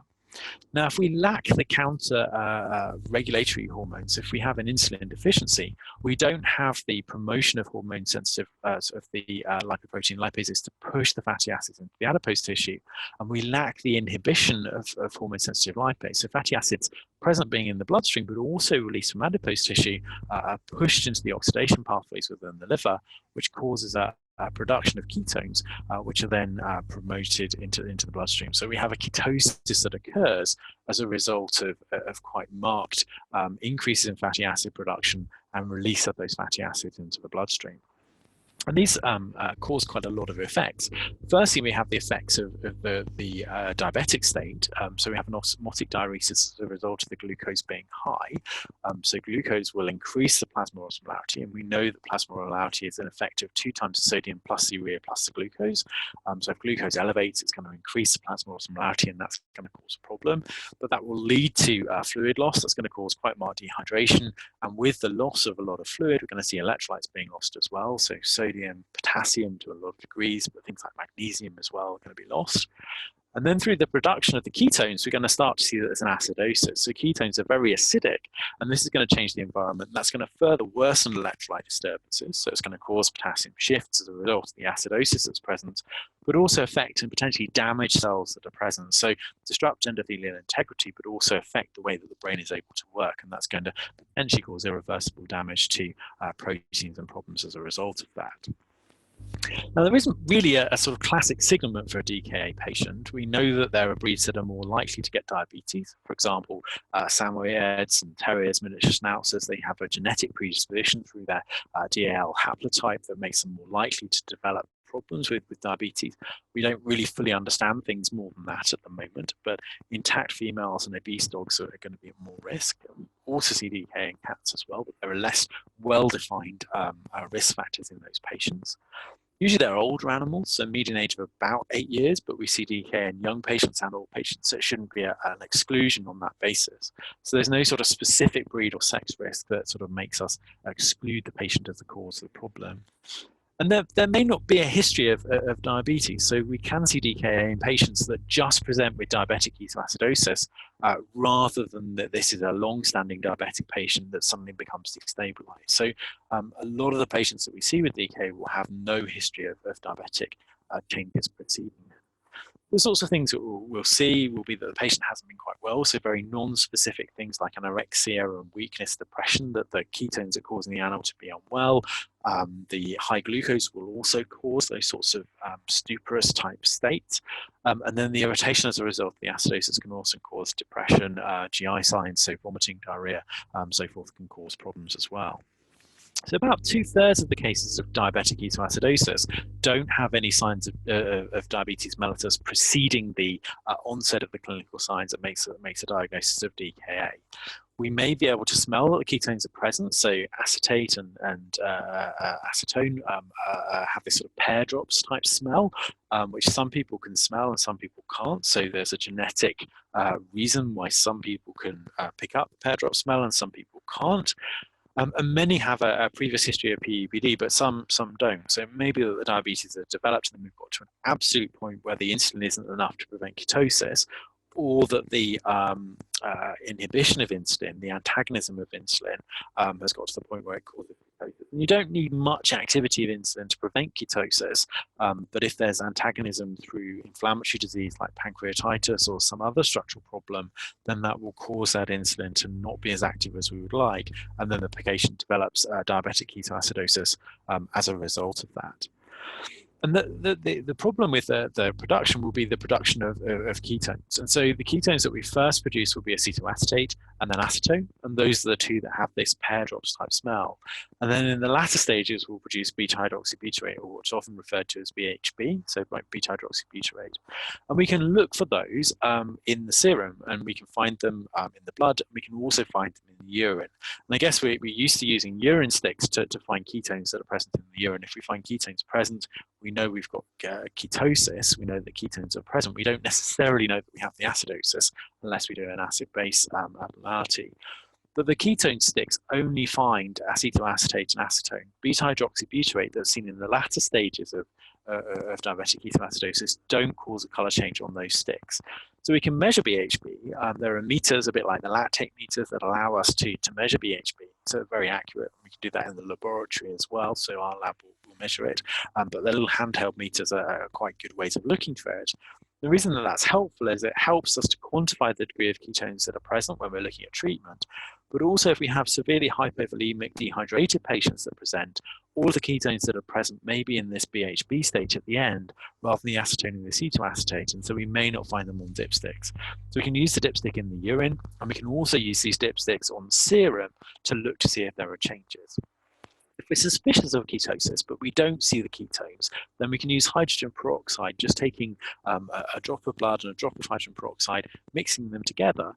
That will oxidize the beta-hydroxybutyrate back to acetone and acetoacetate. And then we can use our color strip dipstick on that sample that's being mixed with the hydrogen peroxide to look to see if there's any acetone or acetoacetate in that sample.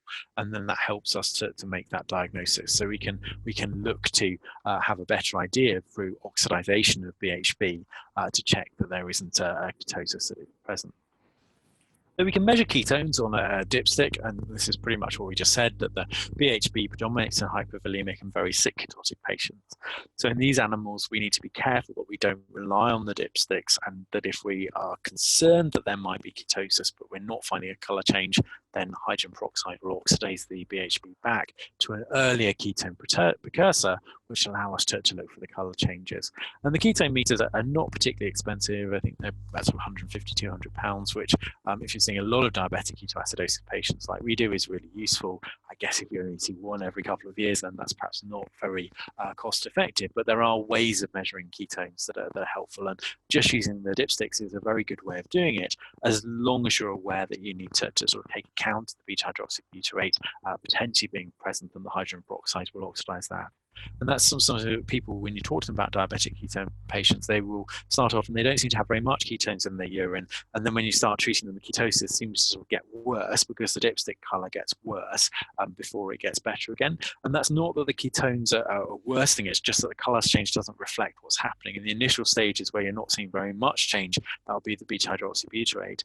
And then as you're giving the insulin, you'll then see that acetoacetate and acetate predominate, and therefore you see a very marked color change before it starts to abate again. So actually that's a good sign in that sort of instance. It's not the ketosis getting worse, it's you treating the patient and the ketosis changing from beta-hydroxybutyrate to acetoacetate and the patient improving as a result of that. So if you're using that color change on dipsticks, just being aware of that helps you to monitor and to see what's happening with the ketones as it moves through those stages. What other biochemical findings do we see? Well, we often see that the hepatoblue enzymes are up a little bit, and then we often see that there are very marked electrolyte changes, and we'll talk about the electrolyte changes in a bit more detail as we think about treatment. Because these animals often lose a lot of potassium and they're very markedly hypokalemic. Even if that doesn't show on blood tests, the total body potassium can be very low. And then when we give insulin, we know when we're treating hypokalemic patients that insulin pushes potassium into the cells. Serum levels can further fall, and that can cause or precipitate clinical signs in these patients as well. Potassium is low, phosphate is low, magnesium can be low. We'll often see that as an azotemia. Most of the time that's pre-renal in terms of this being something that is causing dehydration through the osmotic diuresis.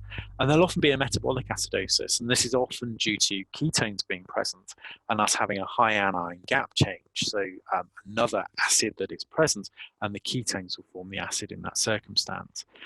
And a lot of the time, there is something that's precipitated the development of diabetic ketoacidosis. It's not that the diabetes has just got worse, but Cushing's or pancreatitis or urinary tract infection has caused there to be some insulin resistance. And this is what's tipped the patient from managing into suddenly not managing. And they've gone from a stable, compensated diabetic state into a state where they have diabetic ketosis and then diabetic ketoacidosis as a result of the accumulation of significant amounts of ketones.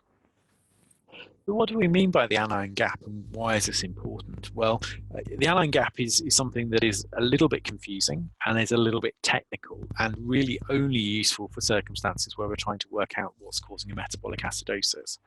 And what we're meaning by the anion gap is the difference between the anions and the cations that we can measure.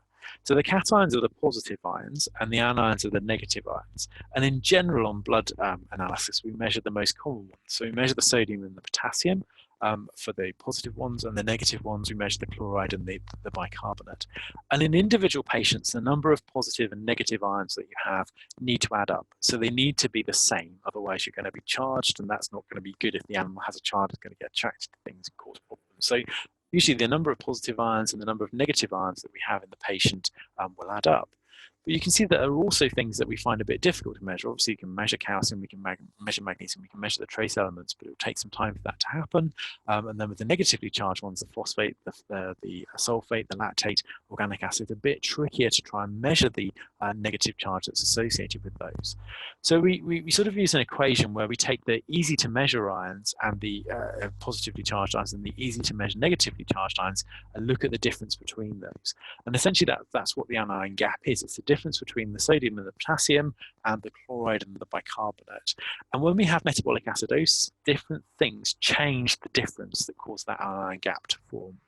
Now that sounds a bit odd when I'm talking about it as an equation. So making it sort of visual takes to sort of make it a little bit easier to sort of understand what's going on in these sorts of circumstances. So if we make the positive and the negatively charged ions, electrons as bars, it sort of makes it a little bit easier. So these are the cations, the positively charged ones, the potassium and the sodium. So then we have the unmeasured cations at the top. And then these are the negatively charged ones. We have the chloride, the bicarbonate, and then the unmeasured anions up here.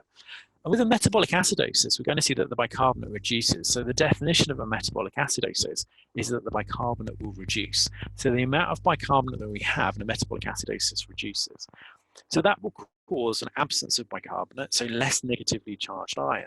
So something has to replace that negatively charged ion, which is either in the unmeasured anion group or the chloride. And so there are two sorts of ways that we can see that the reduction in bicarbonate is compensated.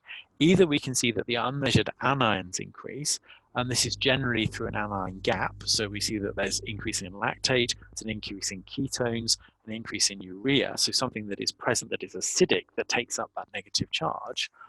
Or that gap can be taken up by chloride, where we have a hyperchloremic change, where there's an increase in the amount of chloride that's present that also compensates for the negative charge that's missing as a result of bicarbonate being taken up. So classifying metabolic acidosis as high anion gap or hyperchloremic metabolic acidosis helps us to work out what might be present. And we need to do a little bit more work. If we have a high anion gap acidosis like this, we need to look and see, is this caused by a problem with ketones? Is there a problem with urea causing a problem? Is lactate being elevated? And that may not be necessarily obvious, but it helps us to understand what's happening. And then if we were to treat a DKA patient, then we would see the degree of the anion gap going down as the compensated response seems that the amount of unmeasured anions reduces relative to the amount of chloride and bicarbonate that's present.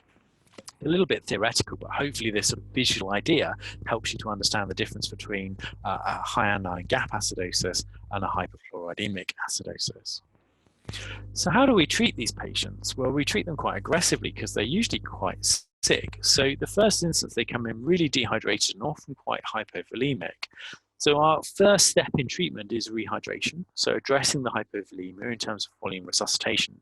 but also then rehydrating the patient to address the degree of dehydration that is there, to stop the production of ketones, to correct any electrolyte abnormalities that are present, and potassium is really important in that regard. By giving the fluids and correcting the volume, we often will restore the acid-base abnormality. And then if there is a triggering off the disease process, so pancreatitis or hypertrophic corticism, to treat the underlying disease that is present, and that will be helpful in terms of managing that. So rehydration, usually we give our fluids in exactly the same way we would do when we're treating any hypovolemic patient. We give fluids aggressively to try and restore circulating volume. So we use wide catheters that are short. Consider using central lines so we can volume resuscitate these patients really quite dramatically. And central lines will be useful in these patients because it also allows us to take samples. If we're looking at electrolytes quite frequently, having a central line just means that we minimize our iatrogenic blood loss and also means that patient tolerance is a little bit better as a result of that. So tend to bolus these patients with aggressive fluids, so 10 to 20 mils per kilo, generally a lactated ringer solution, so we've got the buffer that's present as well, but 0.9% sodium chloride would be very appropriate as well. And see what the response to that is in terms of the peripheral pulse quality, the heart rate. We should be seeing that pulse quality gets better, the heart rate has started to come down, and carefully monitor urine output, because it's not unheard of that these diabetic patients in ketoacidosis will also then slip into acute renal failure, and we see the problems with urine output as a result of that. So having a catheter in or very carefully monitoring bladder size on ultrasound or by palpation would be a good way of sort of addressing that. But then once we've got these patients to a point where we're happy that they're not hypovolemic and we're starting to address their rehydration, we would then reassess their electrolytes, because that then helps us to work out what electrolyte supplementation that is needed.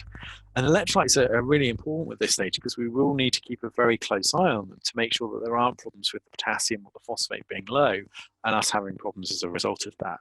And this is where central lines can be really helpful in terms of having multiple lumens for giving fluids and taking samples at the same time. It makes sampling easier and allows us to prevent iatrogenic anemia. So hopefully we're going to volume resuscitate the patients. We're then going to have a think about electrolytes, we'll talk about in a second, and we'll also think about stopping ketone production.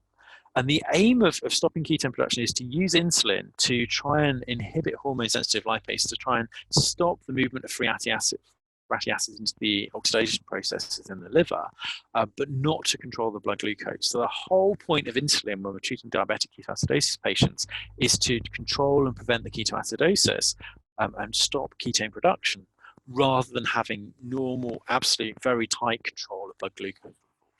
And different people do this in different ways. Either the insulin is administered as a constant rate infusion or by repeated intramuscular injections.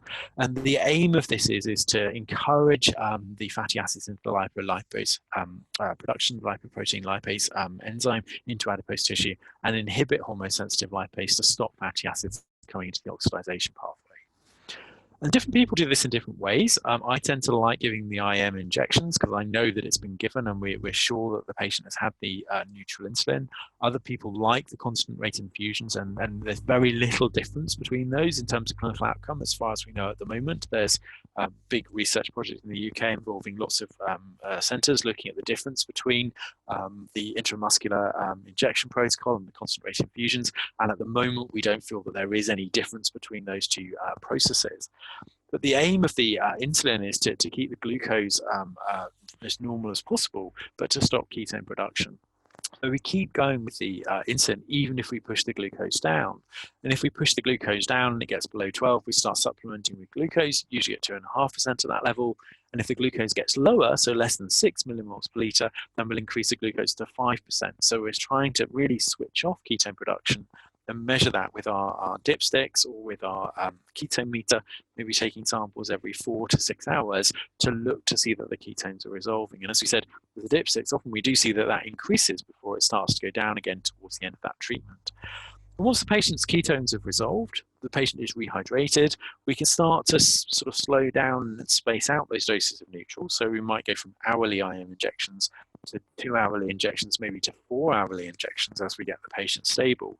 And then when the patient is well hydrated, hopefully when the patient is eating, we can switch on to our longer term Lente, giving maybe half a unit per kilo twice a day, depending on how difficult it's been to stabilize with the neutral. If it's been very hard, we might start with slightly higher doses, because most patients with diabetes will stabilize out at about a unit per kilo per dose.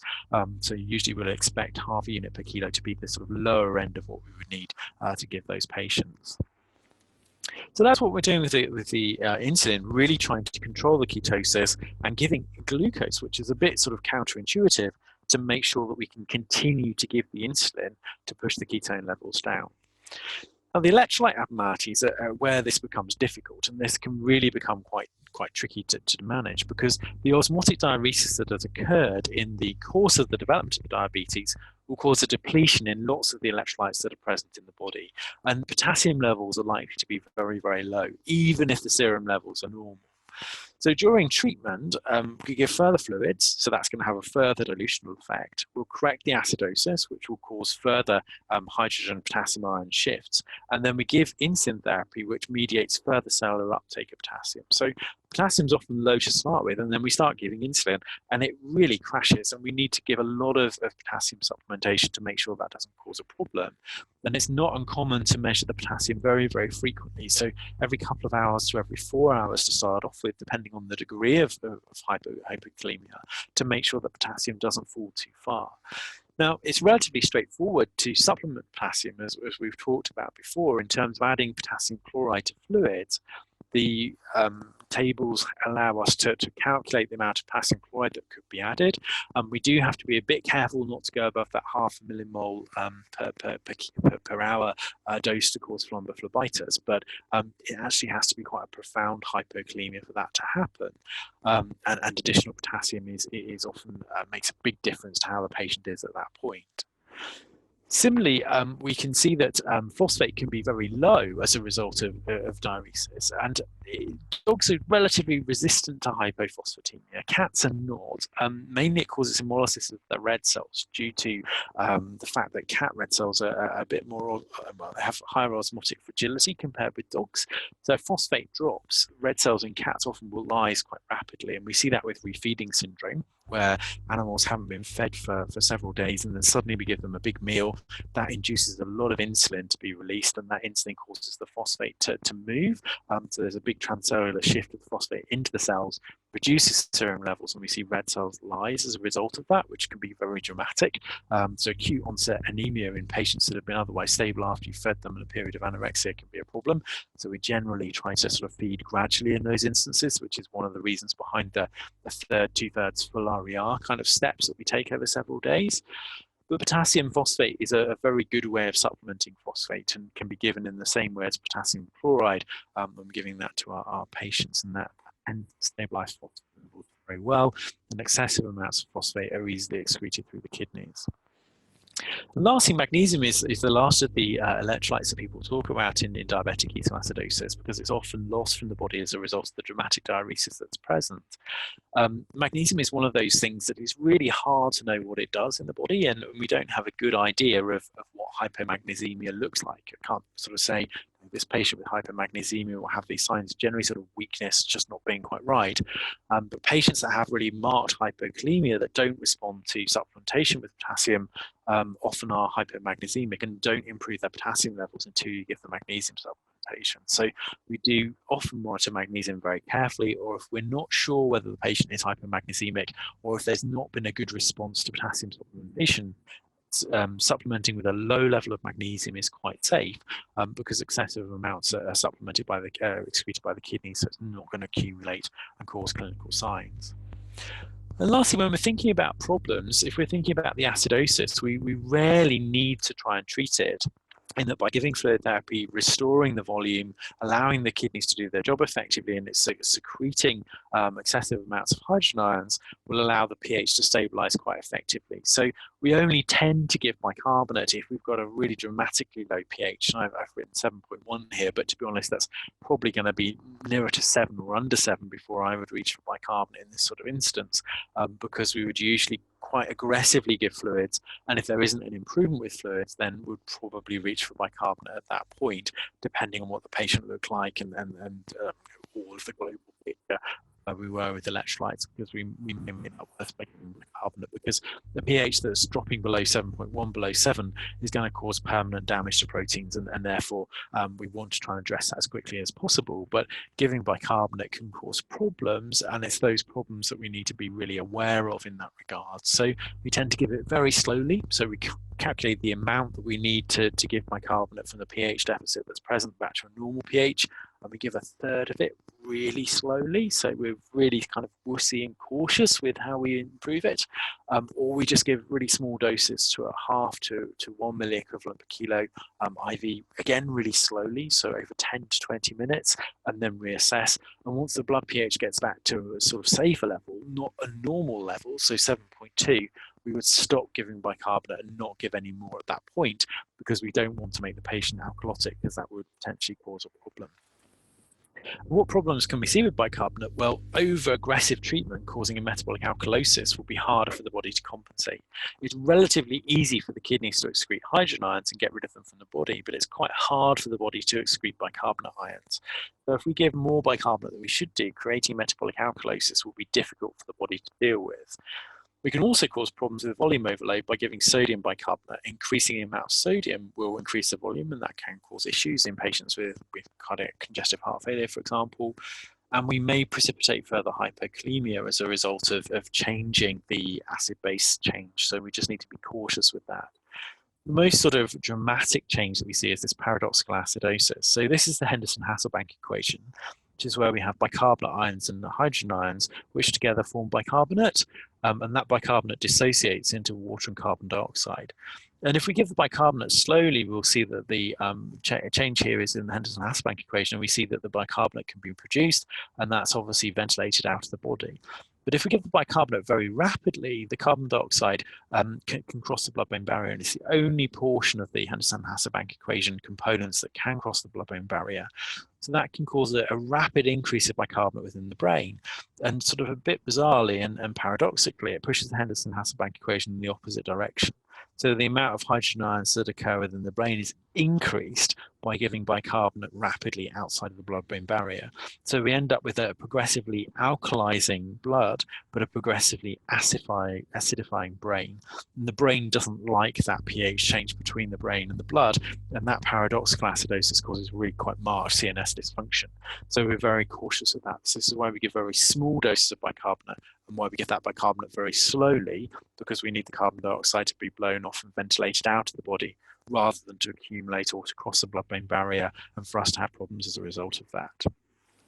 There's always a huge debate as to whether antibiotics should be given in DKA cases, and generally they are warranted, most of the time because of the hypoglycemia causing an immune compromised state. High glucose levels causes glycosylation of antibodies, inhibits neutrophil burst, and really has this sort of pro-inflammatory effect, so it can cause problems. And we're often doing lots of interventions with them, placing catheters, taking lots of blood samples. So generally we give IV antibiotics for maybe 3 to 5 days, depending on the situation. Where possible, taking urine samples for culture sensitivity first to make sure that there isn't a resistant infection, and we can document that there's a urinary tract infection to guide further treatment. So generally we would use antibiotics in very sick diabetic ketoacidotic patients, obviously cautiously and responsibly wherever possible, and potentially amoxicillin would usually be a good choice in that sort of instance. And then we would think very carefully about concurrent conditions, because we know that a good proportion of DKA patients have things that precipitate problems, so cause insulin resistance, so antagonism of the insulin. So about 15% have hypergenocorticism and about 40% have pancreatitis. And it's these pancreatitis ones that are really tricky to manage, in the sense that pancreatitis at the best of times can be really difficult, but if that pancreatitis is causing inflammation, causing your insulin not to work effectively, then that can be really hard in terms of management. The hypergenocorticism cases, we don't tend to worry too much about the increasing cortisol. We don't tend to worry about the Cushing's part until we've got the diabetes under control. All the Cushing's means is that the cortisol is going to antagonize your insulin, so you perhaps need to use a slightly higher dose of insulin to control the diabetes, but making a diagnosis of Cushing's, so essentially looking at stress hormone responses in an animal that's very sick, is really tricky. So what we would try to do would be diagnose the diabetes, get the ketosis under control, get the diabetes stable, and once the patient is stable, then to think about doing some testing to look to see whether the patient is Cushingoid or not. And a low-dose dexamethasone suppression test in that sort of situation has a better sensitivity and specificity than the ACTH simulation test. So maybe after a couple of weeks of medical therapy, we might then think about doing the low-dose dexamethasone suppression test. But we wouldn't necessarily do it at the outset. We wouldn't do it in the first instance, because diagnosing a dog with Cushing's has big implications. And if we look at stress hormones in a patient with DKA, they're going to be very, very high anyway. So we will falsely overdiagnose Cushing's if we look in the first instance. So we would wait, stabilize the diabetes, and then go back and look and see whether the patient has Cushing's.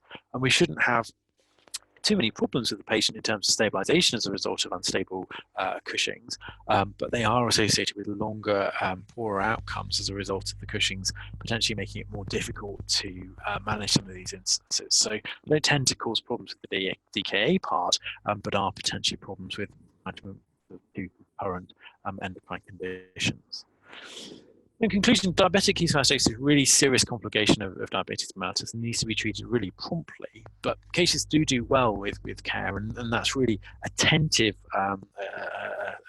really aggressive fluid therapy, really attentive correction of electrolytes. So looking at potassium every 2 to 4 hours, phosphate every 4 to 6 hours, thinking about magnesium, thinking about the acid-base status of that patient, and really globally trying to treat that.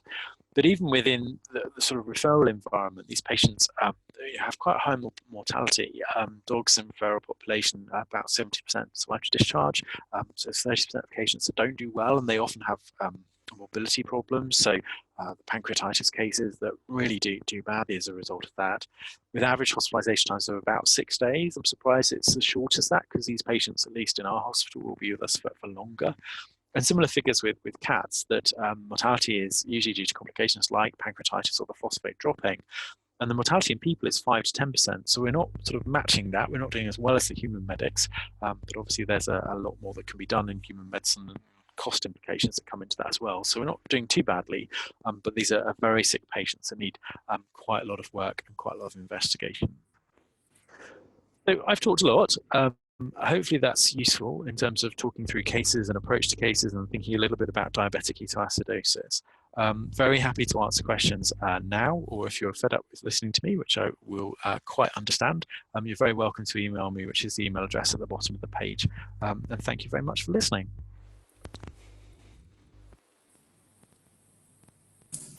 Thank you, Simon, for this great module today.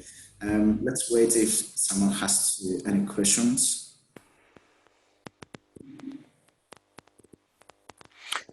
So according to this, the glucose curve is not needed to be done. So I guess it depends why you're doing a glucose curve. The glucose curve we would look at to try and make sure that we're seeing that the patient isn't becoming hypoglycemic to start off with. So we can supplement the glucose to try and overcome the ketosis. And then as we're moving to try and reduce the ketosis and get better control of the glucose, we would probably monitor a little less frequently. So we perhaps monitor the glucose every 4 hours or so in that regard to make sure it's not hypoglycemic, depending on what the level was. So no, we're not looking at a glucose curve to look at insulin having an effect on the glucose level and getting control of the diabetes until we're starting to change onto Lente. And as we're changing onto Lente, then yes, we might do a rough glucose curve at that point to see what the action of the Lente is, whether an nadir is, whether that control looks reasonable. But we know that the move to Lente takes 3 to 5 days to have its full action after we've given it. So in that regard, a glucose curve on day 1 of that treatment is really just making sure that we don't see profound hypoglycemia in response to the insulin. And then we maybe do a glucose curve again after 7 days or so, just to see what the full effect of the glucose is once the insulin is, once we've had a chance for it to stabilize a little bit.